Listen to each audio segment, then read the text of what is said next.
thousands of years before the first cities rose, before crops were planted or languages written down. The earth was a wilderness so vast and so untamed that a single human footprint might remain untouched for weeks. Picture a world where silence reigned, not from peace, but from absence.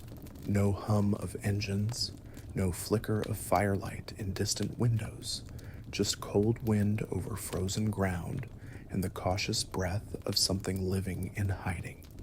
It wasn't just wild, it was on the edge of what life could endure. This was the world we were born into, and we were not at the top. The last glacial maximum gripped the planet like a clenched fist. Ice sprawled across continents, swallowing entire regions in silence and snow. Temperatures plummeted, the sky often stayed gray, and the days were short, brittle with frost. In such an age, survival wasn't a lifestyle, it was a full-time occupation. In the caves and valleys of what would one day be called Europe and Asia, small bands of humans huddled together, not in villages or towns, but in roving groups, nomadic, exposed, and constantly at risk. We did not rule the land, we scraped by on the edges of it. There were barely a few million of us, spread thin across entire continents, fewer people alive on Earth than can be found at a single modern sporting event. Humanity, as we now know it, could have vanished completely, and the planet would have barely noticed. Each group, likely no larger than a few dozen individuals, lived a hand-to-mouth existence. They moved with the herds, slept in forests and caves, scavenged what they could, and dared to hunt only when the odds were slightly less suicidal. Their tools were sharpened stone, their hope was fire, and their margin for error was nearly non-existent. Danger wasn't a passing concern, it was the air they breathed. Massive animals ruled the Ice Age world, towering woolly mammoths, armored rhinoceroses, hulking aurochs. Prey, yes, but also peril. One misstep, one failed hunt, and a hunter could vanish under trampling hooves or piercing tusks. Worse still, we were not alone in hunting them. Other predators, better equipped and more seasoned, stalked the same game, and us.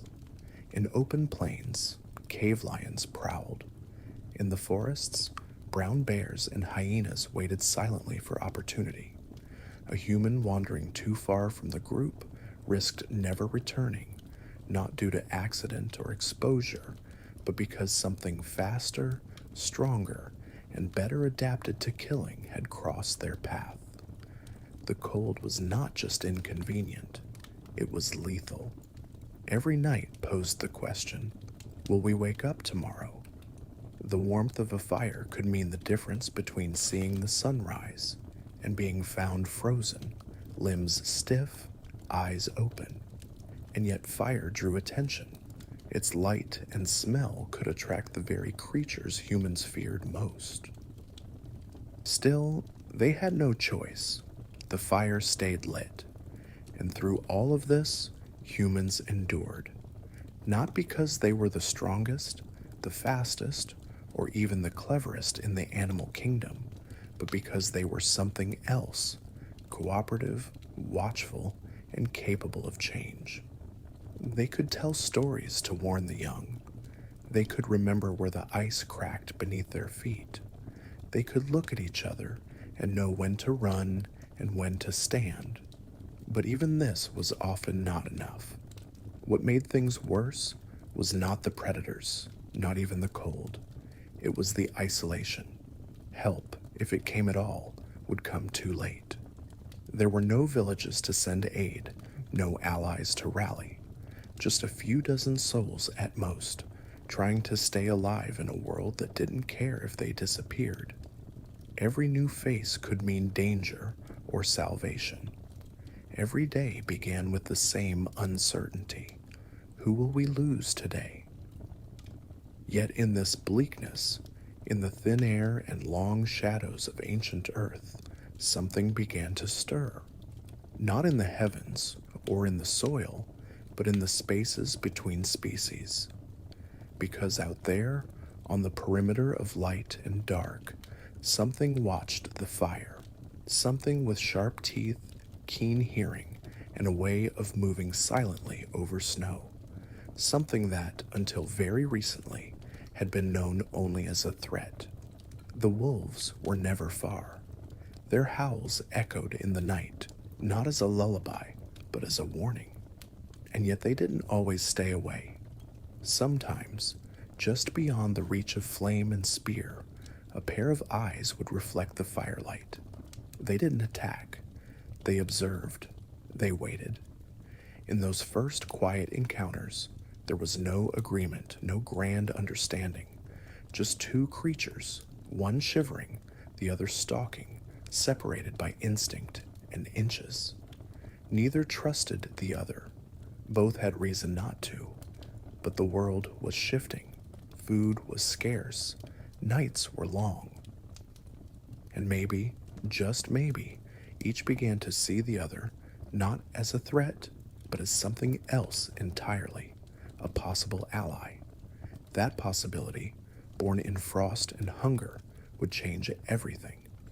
The Paleolithic world offered no second chances.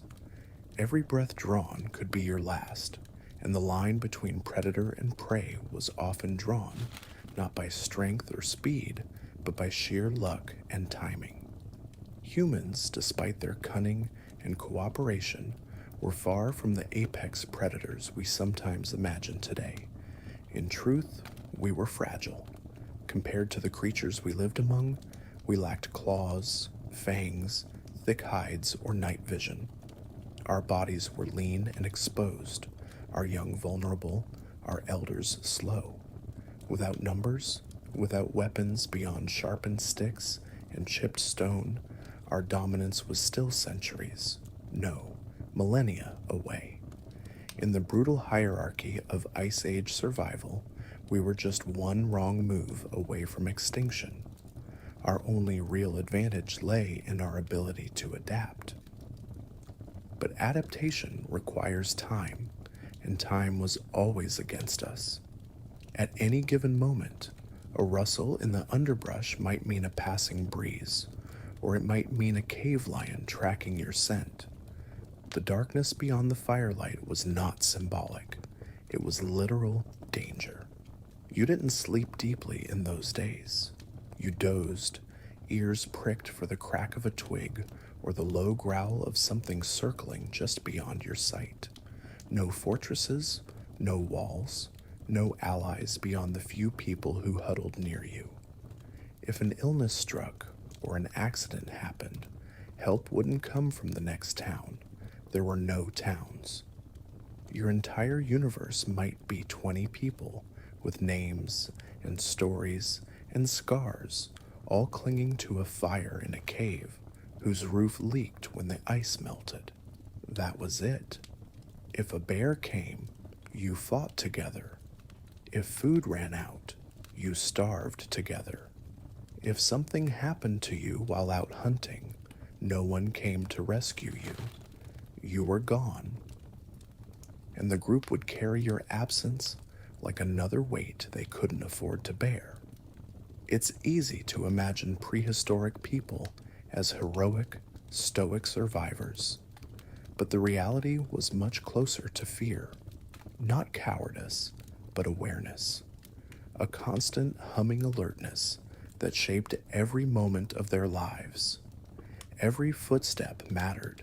Every decision could ripple across days or even generations. Mistake the signs of a predator's track, and you might lead your group straight into danger. Take too long deciding where to settle for the night, and you might freeze before dawn. They had no maps, no warnings, only memory and instinct. And in such a world, trust was precious, almost sacred, but it was also fragile. Outsiders were dangerous. Strangers might bring disease or steal your food. Even other humans were approached with extreme caution. And as for animals, every creature outside the campfire was a potential killer or competitor. There was no such thing as a friendly beast. Wolves, in particular, were the stuff of nightmares, sleek, silent, fast, and frighteningly intelligent. They hunted in coordinated packs, communicating in ways we didn't fully understand. They took the same prey we did, but more effectively. And sometimes, they didn't stop at deer or elk. Human remains bearing tooth marks tell a silent truth. Wolves did not always keep their distance. They were a threat, real, and remembered. Stories passed from mouth to mouth probably painted them as monsters, demons in fur who appeared in the night and vanished by morning. It would have been madness to trust them, madness to approach them. But survival sometimes demands madness, just the right amount, at the right time. In a world with no allies, no tools beyond what you could carry or craft from bone and flint, the idea of cooperation with a predator would have sounded absurd. Why risk your life to share with something that might just kill you anyway? Why offer food to something with sharper teeth and faster legs? But perhaps that's exactly what made it possible, because desperation opens doors that logic keeps closed. And in the biting wind of the glacial night, a strange calculus began to form, one that didn't rely on trust at first, but on proximity, on quiet observation, on mutual need. Maybe the wolves came closer not to strike, but to listen. Maybe the humans, exhausted and bone-hungry, lacked the energy to chase them off. And in that fragile, uneasy standoff, something began to shift. The wolves who didn't lunge, the humans who didn't throw. Two species, ancient enemies by design, shared a moment, a silence, a breath. No one could have predicted what came next. No one could have imagined that these brief encounters, born out of hunger, fear, and exhaustion, would lay the groundwork for a partnership so transformative that it would ripple through every age that followed. But in that moment, humans were alone, vulnerable, and without options. And sometimes, when you have no allies left, you start to see your enemies differently. It may have happened on a night like any other. The fire crackled low, a soft pulse of warmth in a sea of cold silence. The hunters were silent now, their bones aching, their bellies half empty. Somewhere in the darkness, children slept in furs that did little to stop the frost from creeping in. The old ones stirred in uneasy dreams, and those on watch clutched spears not from courage, but because they had learned what came when you let your guard slip. The world was always watching, waiting, listening.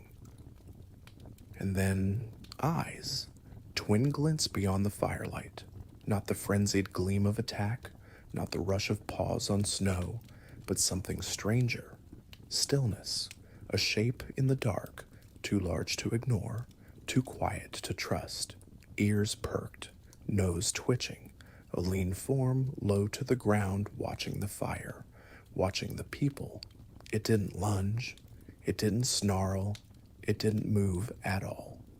This was the moment that should have broken. The moment someone should have thrown a stone, shouted, raised a weapon. But no one did. The distance held. The flames flickered between species that until now had only known each other through blood and competition, and the world waited with them. We'll never know what that first human thought. Maybe fear, maybe awe. Maybe hunger made them reckless. Maybe it made them generous. A scrap of bone thrown toward the darkness. A gamble, not out of charity but calculation. If the creature wanted food, maybe it would settle for leftovers. Maybe it would leave the group alone. Maybe this would buy them time. The wolf, and yes, it was a wolf, though not the kind we know today, didn't leap. It stepped forward, slow, deliberate, testing the line between fire and night. The meat was gone before the humans could blink, and then the creature vanished. But it returned the next night, then again, never closer than necessary, never rushing, always watching. At first, the humans didn't speak of it. Perhaps they feared saying it aloud would make it real. Or perhaps they didn't yet realize they were at the edge of something far more significant than a stolen meal. All they knew was that something had shifted. The air felt different. The dark didn't feel as full of threat, not empty, but less alone. The others came slowly, not in packs, not hunting, but as individuals, bolder, quieter. Not all were welcomed. Some were met with shouts or thrown stones. Not all survived. But the ones that stayed at the edge of the circle, just far enough not to provoke, just close enough to watch, they became part of the landscape. Eyes beyond the fire, breath in the shadows. It wasn't trust, not yet. It was something more primitive, more fragile, and understanding. The wolves got food, the humans got peace. It was a truce written not in language, but in looks and gestures and stillness. A deal made not by leaders, but by the weathered hands of necessity. These wolves were not tame. They were not cute or playful. They were not pets, their muscles coiled like springs under mottled fur. Their teeth gleamed when they opened their jaws. They were, in every sense, dangerous, and yet they waited, watched, returned. This behavior wasn't universal. Most wolves still viewed humans the way they always had, as competition or prey. But a few had begun to see something else. They didn't flee, they didn't fight, they lingered. And humans, who had spent millennia assuming that every creature outside their circle wanted to hurt them, began to wonder, was it possible that not everything wild was the enemy? Could these animals, with their keen senses and fearsome speed, be something else entirely? The first time a child pointed at one and laughed instead of crying, something inside the tribe shifted. The first time a hunter saw a wolf shadowing their prey, not to steal it, but to find it, an idea began to form. The lines between danger and possibility blurred. This wasn't domestication, not yet. This was negotiation, a quiet, flickering dance of instinct and need. It required no words, no rituals, just fire and hunger and the courage to not strike first. What neither side could know, what no one on earth could have guessed, was that this moment by the fire was the seed of something enormous, a revolution in slow motion. Because from that first unspoken agreement, everything would begin to change, not just for the wolves, but for the humans too. In the end, it wasn't a trap or a trick or a clever human plan. It was a stare across the fire, a moment of mutual need, a decision not to attack, a decision to stay, and that was enough. There was no ceremony, no spoken agreement, no sudden moment of realization when both species knew what was unfolding between them. There was only an unremarkable act repeated over cold nights and flickering fires, a leftover tossed toward the shadows, a bone scraped clean of meat, a set of glowing eyes retreating silently into the dark, and the next night, the same thing again, and again, and again, until it stopped feeling like coincidence and started to feel like routine, a rhythm, a fragile pulse of something new, taking shape between ancient enemies who had, for reasons neither could explain, stopped seeing each other solely as threats and started sensing, perhaps instinctively, that there was something to gain in this strange proximity, something beyond the hunger that had once divided them. The wolves were not forced to come. They chose to linger, not from loyalty but from calculation, drawn by the scent of grease, the warmth of the fire, and the faint but growing realization that these strange bipedal creatures were not as helpless as they looked, and perhaps more importantly, were not as hostile as they should have been. And on the other side of the flames, the humans were beginning to notice patterns too, were starting to recognize that the wolves who lingered were not attacking, were not howling to call the others, were not behaving like predators and waiting, but more like cautious neighbors keeping a respectful distance. And in such a brutal world, even the suggestion of safety, even the illusion of it, was enough to shift perception. This was not domestication in the sense we understand today, not the result of breeding or captivity or control, but something wilder and far more delicate, a mutual drift toward each other forged by need, not dominance, because the humans had no way to force these wolves to obey, and the wolves had no reason to stay if the scraps stopped coming.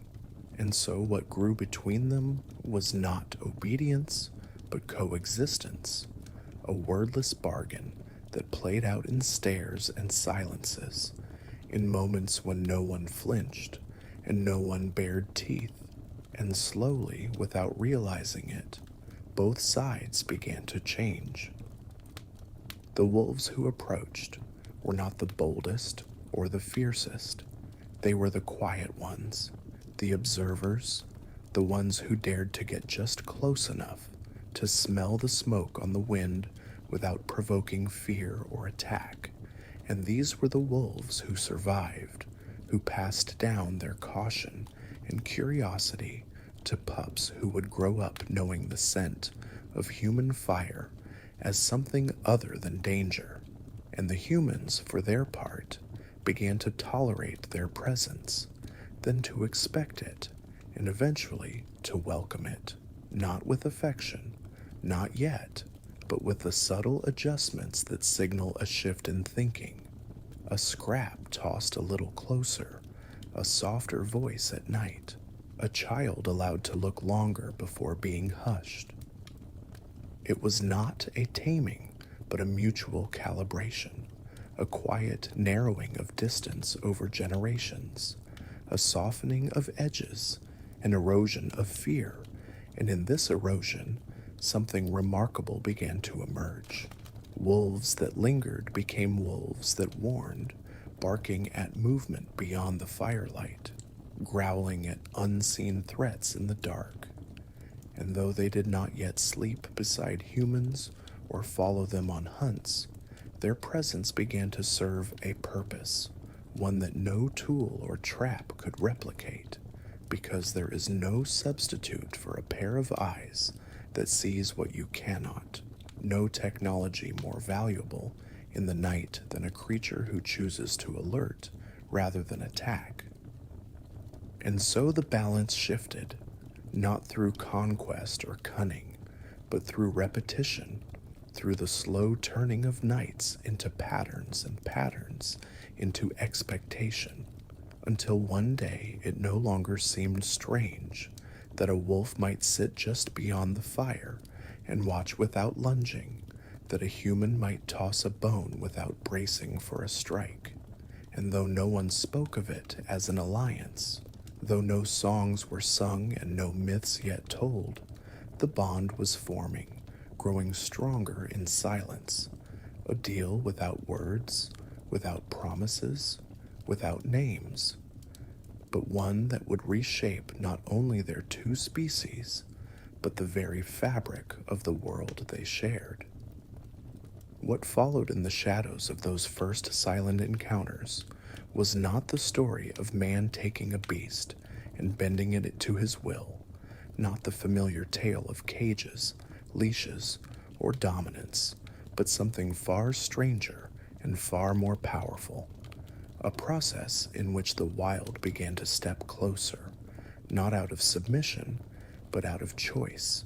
And with each generation, those wolves who dared to linger, who showed less aggression, who watched rather than lunged, who waited rather than attacked, were the ones who thrived, who ate, who survived, and who passed on their cautious courage to the next, slowly nudging the entire lineage in a direction no one had intended, yet one that would prove to be among the most consequential evolutionary paths on Earth. It wasn't the humans who initiated this shift.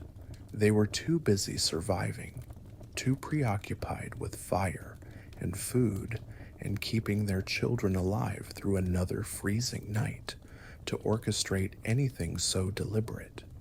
But nature doesn't always need intention.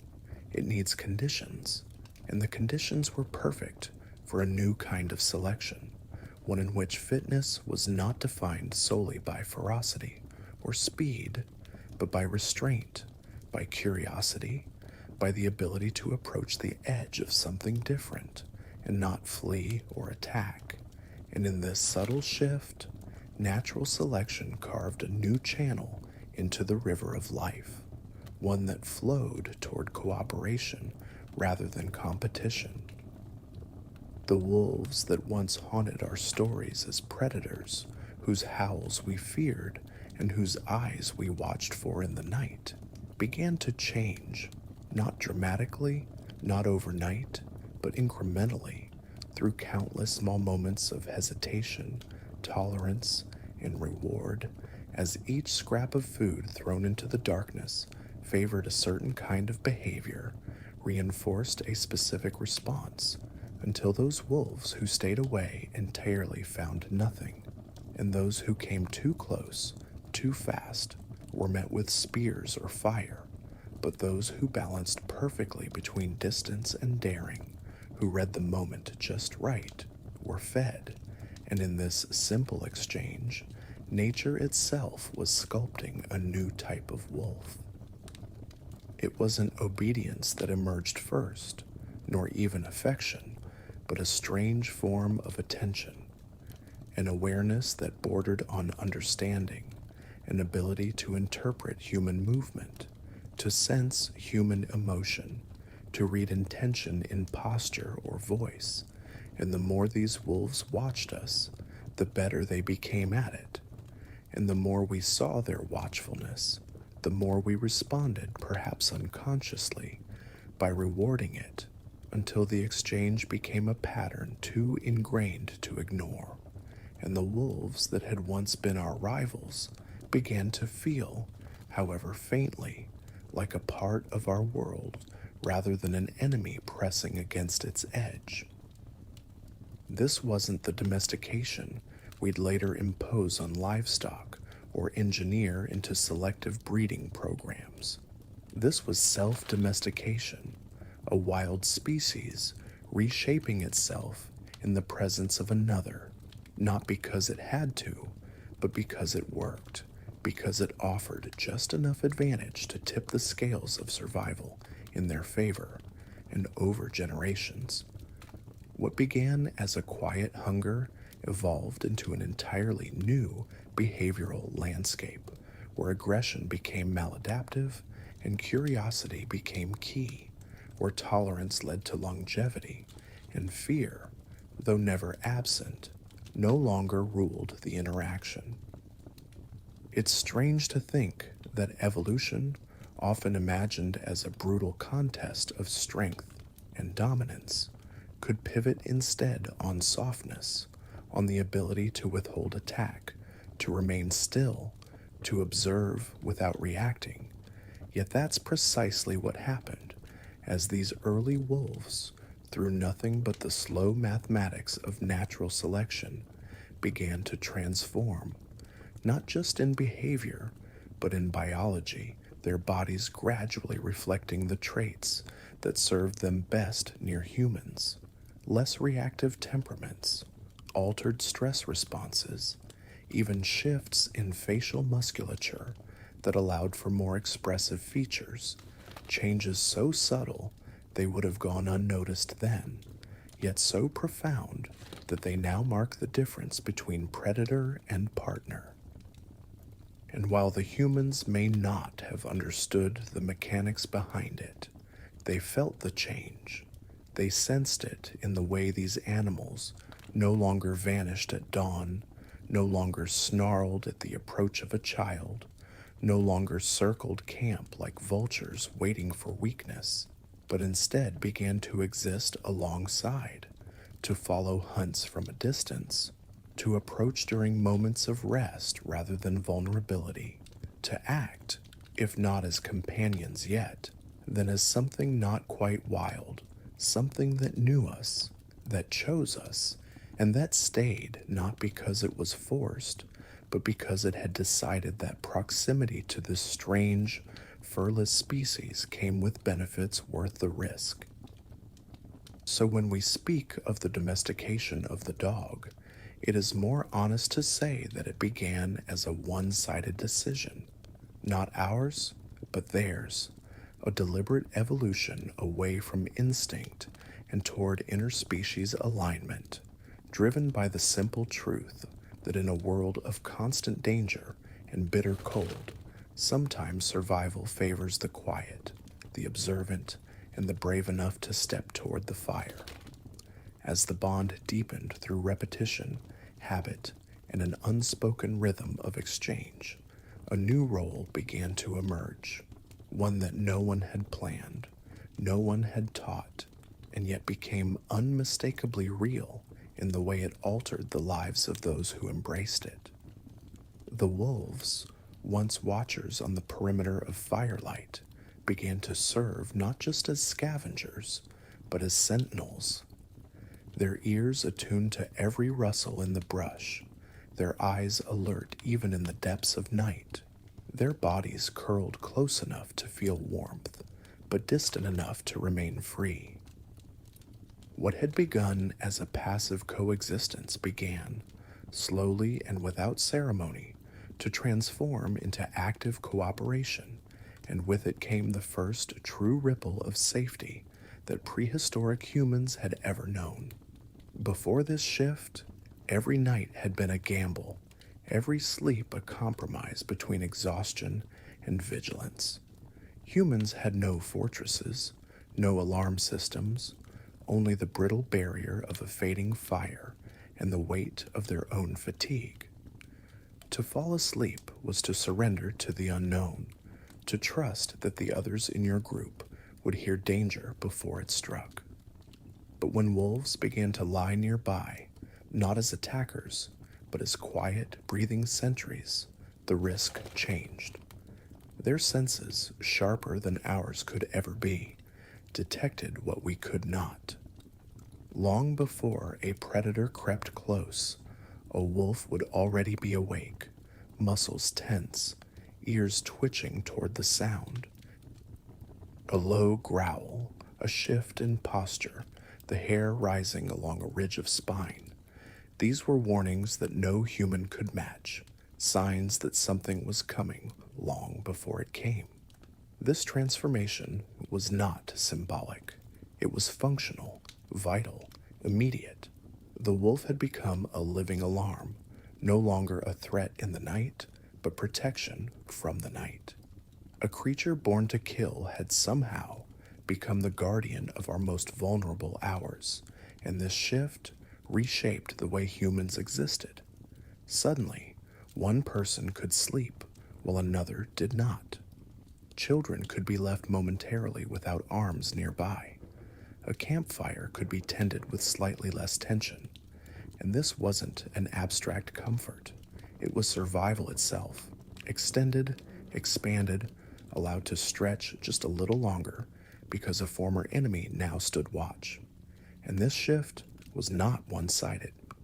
The wolves who stayed gained far more than scraps of meat. They were no longer driven into starvation by the scarcity of prey. They were not forced into deadly chases each time their stomachs growled. They no longer had to compete for every mouthful with larger, more dangerous beasts.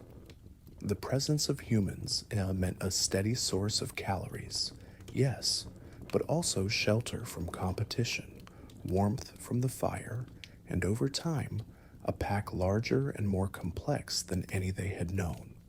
They gained protection, too, from rival wolves, from larger predators, and from the unforgiving rhythms of Ice Age life. In choosing humans, they had chosen not just food, but a future. This was the moment where coexistence became interdependence. No longer separate entities tolerating one another across the fire, humans and wolves began to live in intertwined awareness, where the safety of one reinforced the safety of the other. The dynamic that had always governed life in the Paleolithic, kill or be killed, eat or starve, was being rewritten, and unlike stone tools or fire, this wasn't a physical innovation. It was behavioral, emotional, even psychological. It was an evolution of mindset, of perception. Where once wolves meant danger, they now meant security. And once humans meant threat, they now meant sanctuary. What's extraordinary is that no single decision caused this. No one stood up and proclaimed that the wolves were now part of the group. No leader tamed a beast and presented it to the tribe.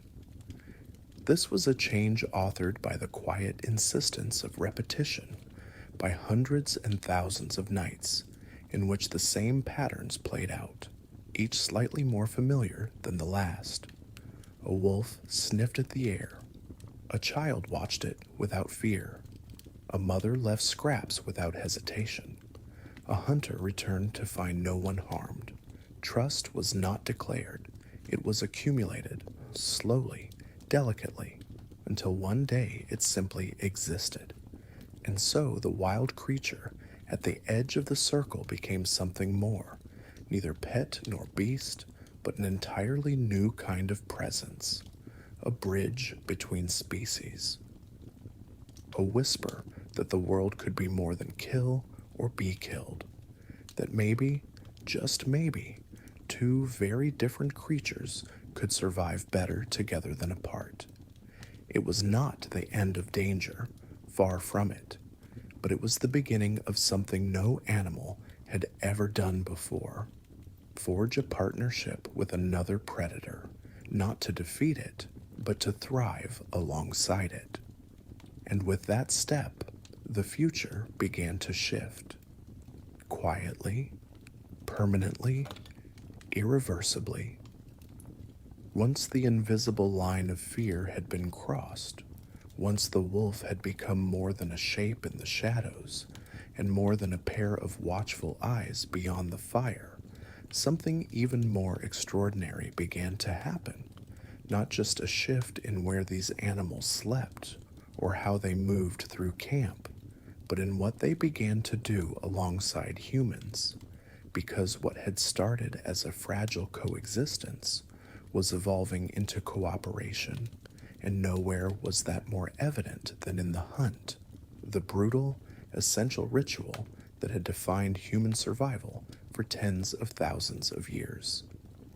Hunting had always been a gamble of timing, strength, endurance, and luck. A single misstep could lead to a missed kill, or worse, injury that spelled disaster for an entire group. Success meant food, security, and a temporary hold on life. Failure meant hunger, weakness, and the slow erosion of strength. It was a delicate equation, one humanity had survived by solving over and over, but never without cost. And then something shifted.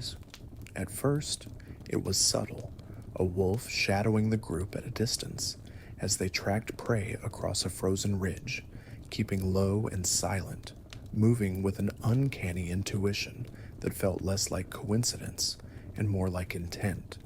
Then it became habit.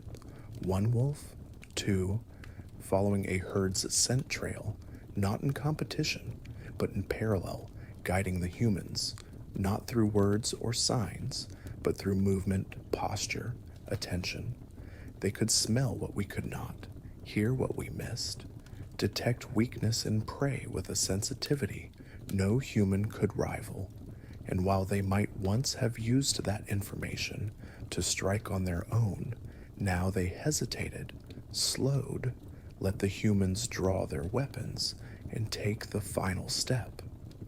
The first time a human and a wolf hunted the same target together, it may have been accidental or perhaps inevitable, but the outcome could not be ignored. A chase that would have been chaotic, dangerous, and uncertain became a strategy, a shared dance of motion and instinct.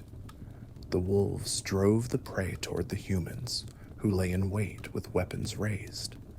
And when the kill was made, the reward was split, not evenly, not ceremoniously, but in a pattern that began to repeat. Meat for fire, bones for the shadows, mutual benefit without planning, without spoken intent. This new pattern was revolutionary, not in the grand, dramatic sense of battles or empires, but in the quiet power of consistency. Suddenly, a human group with wolves didn't need to rely solely on sight or sound. They had scent, stealth, and an early warning system no other group possessed. They were more mobile, more efficient, more adaptable. They spent less energy, took fewer risks, and brought home more food. And while others struggled to keep pace with the relentless demands of survival, these hybrid packs, human and animal, hand and paw, began to flourish. And it wasn't just hunting. The same instincts that made wolves expert trackers also made them exceptional guardians. They sensed movement long before it arrived, distinguished friend from foe not by language, but by scent and intention, and their presence began to redefine the structure of the human group itself. Children could venture a little farther from the camp. Elders could rest a little more securely. Those once most vulnerable were now buffered by a layer of protection that was neither human nor entirely animal, but something in between. As these advantages accumulated, the divide between those who lived with wolves and those who did not began to widen. Tribes without dogs hunted more cautiously, moved more slowly, spent more time watching for danger and less time advancing. Their survival was still possible, but it was harder. Every step forward carried more risk. Every hunt demanded more effort. And in a world where small advantages determined who lived and who vanished, the presence of a canine ally could tip the balance again and again. You could call it an arms race, but instead of weapons, it was partnership that determined the victor. These wolves, no longer fully wild, yet not entirely domesticated, became living tools, organic technology honed not in workshops, but across generations of trial, error, and quiet persistence. Humans didn't breed them in pens or shape them with force. They responded to behavior, rewarded what worked, ignored what didn't, and nature did the rest. Selection happened not by design, but by necessity. In the vast, frozen theater of Ice Age Earth, where danger lurked in every shadow and survival was never guaranteed, a new alliance was taking shape, not through dominance, but through shared purpose. And in that alliance, humans discovered something staggering: that a predator could become a partner, that an animal once feared could elevate their very capacity to endure, and that together Two species could become something neither could be alone, unstoppable. As the bond between humans and wolves deepened into something more organized and dependable, those creatures who had once hovered at the edge of firelight were no longer just tolerated companions. They were becoming tools, but not in the crude, utilitarian sense of stone axes or spears. They were alive, autonomous, adaptive, and far more versatile than anything human hands had crafted. These animals were not shaped in forges or carved from flint, but molded over generations by behavior, by need, by the silent negotiation of cohabitation and shared survival. And slowly they became what we might now call living technology, tools with minds, instincts, and loyalties of their own. What had begun as a convenience, a quirk of behavior between species, was transforming into an undeniable advantage. In a world where mere survival consumed every waking moment, efficiency meant everything. A band of humans that could hunt more game with less risk, defend itself with greater awareness, and sleep more safely in hostile terrain gained the kind of edge that over time rewrote the rules of existence. The presence of dogs, because by now these were no longer wolves in the wild sense, but something new, meant that a group could cover more ground with confidence, take more daring risks in hunts, and spend less time watching the shadows and more time planning, organizing, and recovering. Dogs extended the group's awareness, functioned as mobile sentries, early warning systems, and, on occasion, first responders. Their senses augmented human limitations. Their instincts completed our gaps. They were not accessories to survival. They were instruments of evolution.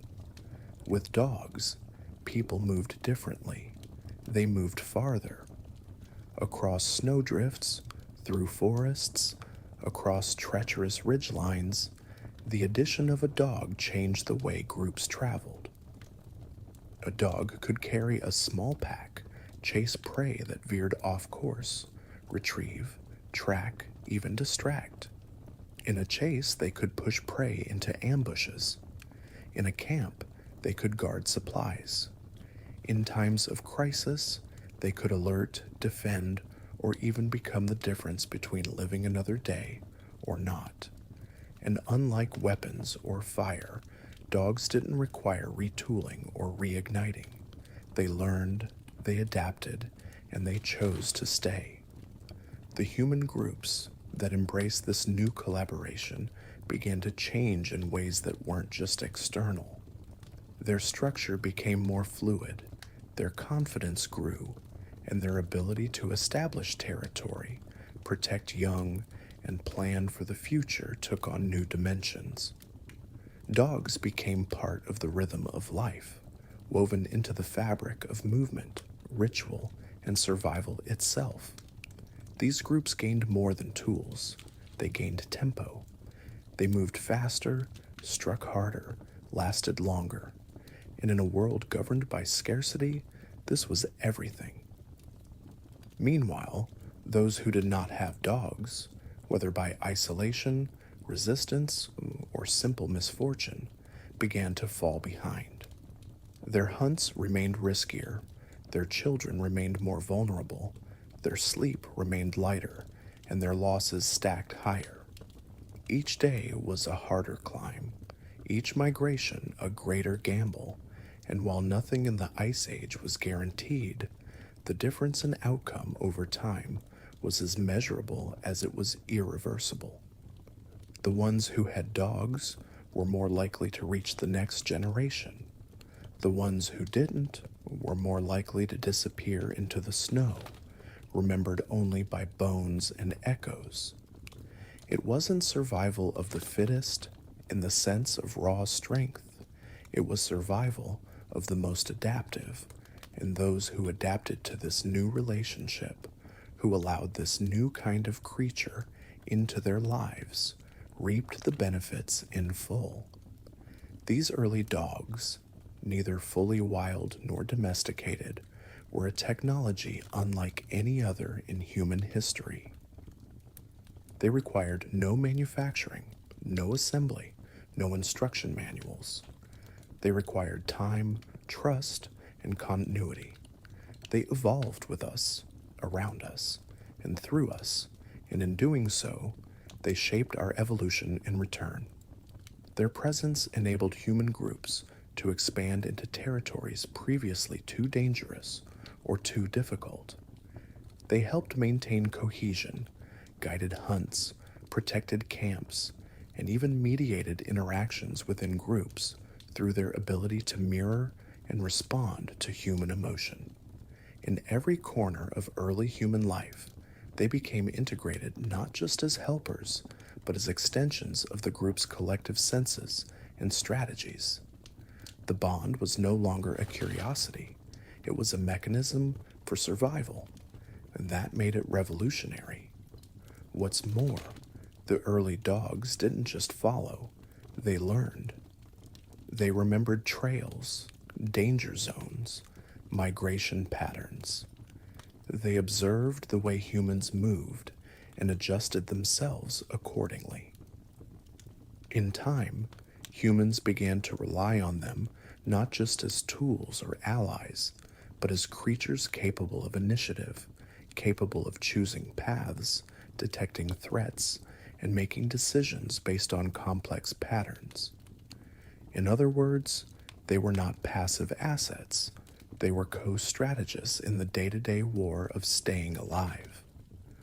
So as the world around them remained unforgiving and vast, these early human-dog coalitions formed the blueprint for a new kind of existence, one where advantage didn't come from being the strongest or the most brutal, but from forming relationships that transcended species, from tapping into the unique intelligence of another being, and from seeing for the first time that true survival might just depend on learning how to trust something with sharper teeth than your own.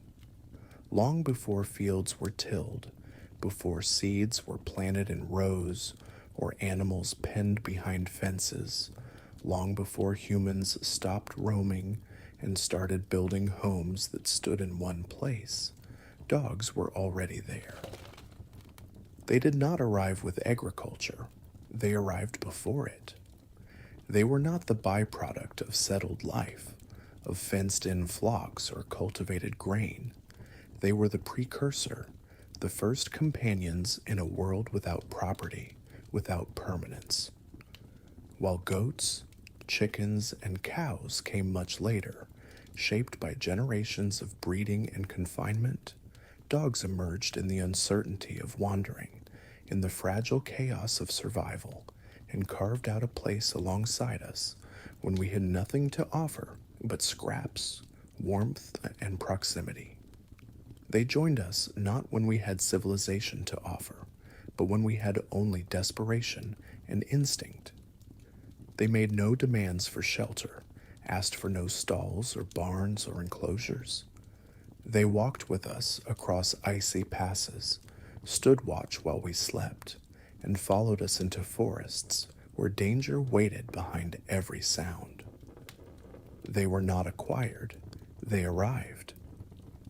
Not dragged into human life by ropes and enclosures, but drawn in by the rhythm of our steps, the scent of smoke, the possibility of something more. And it is in this moment, this era of hunger, wandering, and survival, that the first true partnership between species began. Not domestication by force, not exploitation through power, but a convergence of paths. Dogs were the first to choose us, and we, in return, chose them, not with plans or contracts, but through the quiet continuity of presence. This was not ownership, it was alliance. It was the earliest version of something deeper than necessity. It was the foundation of everything that came after. Because when humans finally did settle, when they planted crops and dug irrigation ditches and built homes that didn't move with the seasons, they didn't do it alone. Dogs were already there. They had been there through the migrations, through the winters, through the lean years, and the perilous hunts. And so when the villages formed, the dogs didn't have to be introduced. They were already part of the story. Their role expanded, but it didn't begin with farming. It began in the cold and silence of a world before fences. And in the centuries that followed, as this bond deepened and repeated across generations, it became clear that this wasn't just a behavioral shift. Something stranger, more profound was taking place. The closeness between our species was changing not just what we did, but who we were, on both sides. Because dogs began to look different, not just in how they acted, but in their very features. Ears that once stood straight now flopped, tails curled, fur changed, teeth shortened, their entire appearance softened, not because we bred them for beauty, but because something deeper was at work. The process that brought them closer to humans brought with it a suite of physical changes, an evolutionary ripple effect tied to tameness, to trust. It wasn't unique to dogs. Later, when humans domesticated foxes in controlled experiments, they found the same thing. Select for friendliness, and you get a bundle of changes that go beyond behavior. Floppy ears, spotted coats, new vocalizations, increased tolerance for touch, lower stress. The transformation wasn't just in action, it was visible in bone, in muscle, in skin. And then came the most startling realization. It wasn't just animals who changed, we did too. As we selected for calmness, for gentleness, for cooperation in animals, those same pressures may have quietly acted on us. Over time, humans became less reactive, less aggressive. Faces flattened, jaws shortened, our bodies took on more juvenile, gracile proportions. Even our brains changed in the way we process emotion, social cues, and conflict. The stress systems inside us evolved alongside those we were selecting in our animal companions. We had always thought of domestication as something we did to others, but perhaps, without realizing it, we were domesticating ourselves. The story of dogs is not just the story of how we tamed a predator. It is also the story of how that predator, in choosing to come closer, helped make us more human. Not by shaping our tools, but by shaping our hearts. By pushing us gently, subtly, toward connection, toward cooperation, toward the possibility that strength can emerge not only from force, but from softness, from understanding, from the simple, shared need to belong. And in this strange, beautiful mirror, we began to see that evolution doesn't only favor the sharpest claw or the swiftest limb. It sometimes favors the ones who listen, who linger, who look without attacking, the ones who choose to stay. Over the course of thousands of years spent side by side, through storms and migrations, hunts and hunger, something subtle but world-altering happened, not just to dogs, whose bodies and minds gradually shifted through their proximity to us, but to humans themselves. The process that softened ears and rounded features in our four-legged companions appeared to echo within us. We had believed ourselves the architects of domestication, the hand that shapes the animal, but the truth was more circular, more intimate. We, too, had been shaped by this closeness. We had not only changed them, We had changed with them. Living alongside dogs, humans began to favor not just strength or aggression in one another, but traits that allowed us to work in groups more effectively: emotional regulation, sensitivity to social cues, a capacity for cooperation. Those among us who could connect, coordinate, and empathize with others survived more often, led more capably, protected their young more successfully. The very essence of what we consider human nature, the ability to read expressions, feel sympathy, care for the weak, grieve the lost, may have been magnified through this long, slow exchange. This wasn't some sudden transformation. There was no moment when we stopped being wild and started being kind. It was a drip of change across centuries, like water reshaping stone, shaping our minds and even our biology. Scientists studying human evolution have noted that modern Homo sapiens, compared to our extinct cousins, like the Neanderthals, show more juvenile features: smaller jaws, flatter faces, reduced brow ridges, and greater social tolerance, all markers of what biologists call domestication syndrome.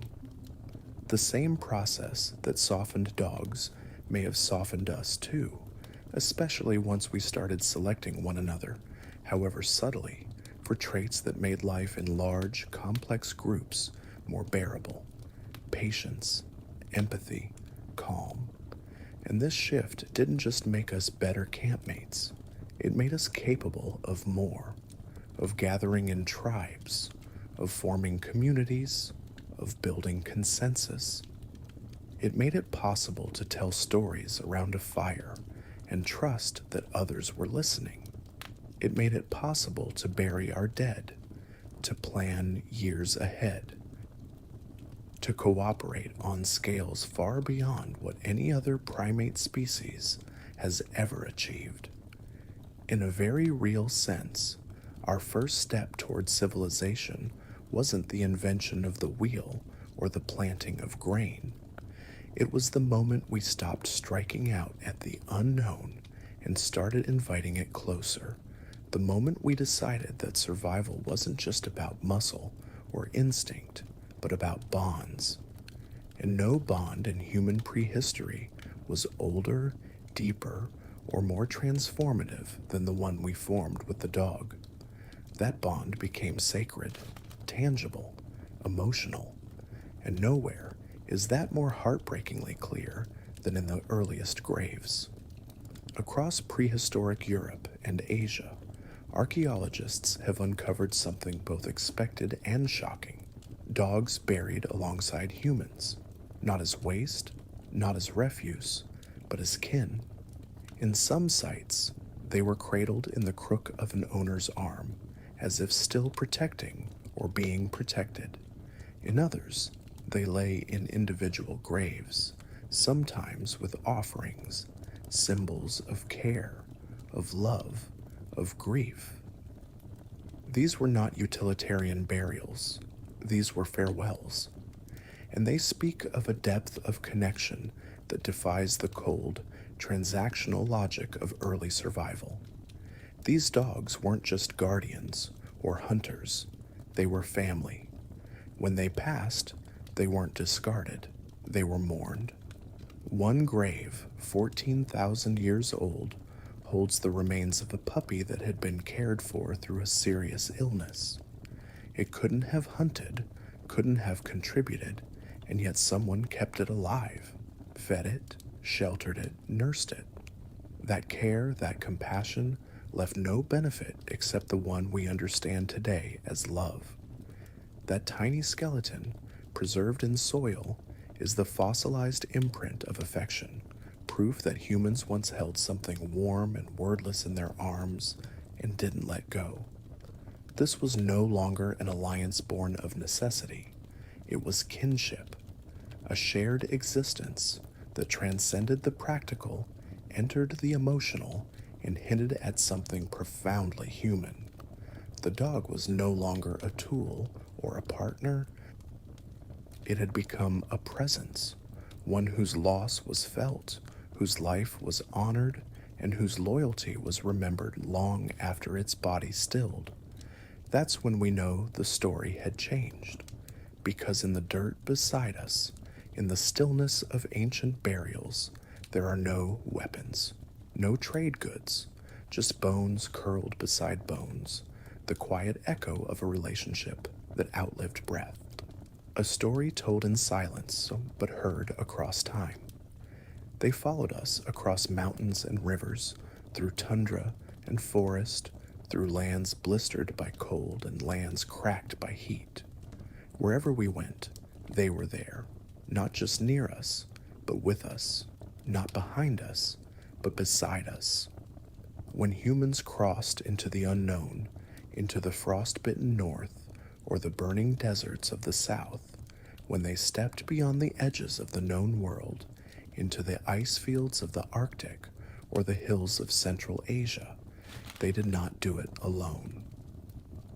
There was no compass, no written plan, no carts to carry burdens, no script to record what was seen or felt, but there was always a dog.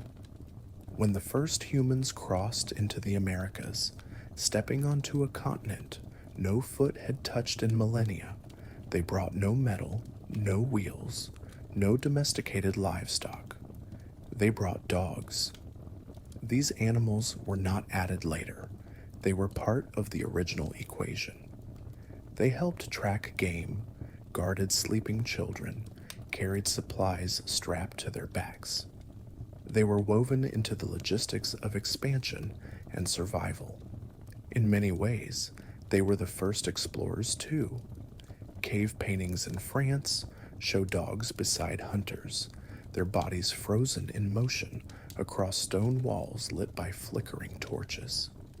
Burials in Siberia show dogs laid to rest, with beads around their necks. Across the steppes, across dry plains and snow-covered valleys, bones appear where human bones appear. The two species forever entangled in the archaeological record. Dogs became so embedded in the human experience that they traveled not just as followers, but as participants, shaping the very possibility of migration. They were not decorations, they were infrastructure. Mobility itself was redefined by their presence. In Arctic communities, they would one day pull sleds across the ice. In deserts, they would find water and game. In forests, they would alert to danger before any ear could hear it. From nomads on the Mongolian steppe to hunters in Ice Age Europe, the dog was there, breathing the same air, carrying the same dust, bleeding in the same battles. And in the quiet, in the places where no one else would go, they kept moving forward with us, never needing to understand where we were headed, only that they were coming too. It's hard to imagine now, in a world crowded with machines and noise, just how singular that relationship was. We had no wheels, no books, no bread, no gods. But we had dogs, and they had us. And yet, for all that legacy, there's a strange twist at the end of the trail. The wolves that first stepped close to the fire, those ancient, watchful creatures that made the initial bargain, their lineage is gone, extinct. Genetic studies suggest that the original population of wolves, from which all modern dogs descend, no longer exists. That branch of the wolf family tree vanished, leaving no wild descendants, only the living memory of its existence, curled at the foot of our beds, waiting at our doors, following our voices. The wolves that became dogs disappeared into us. But they are not gone. Their spirit persists. It's not only in floppy ears and wagging tails, but in the very instincts that still guide the bond between human and canine. In every look that waits for our command, in every act of loyalty given freely, in every unspoken moment of understanding, the echo of that first deal at the edge of the fire lives on. The softness, the courage, the willingness to trust across species, these are not tricks we taught them.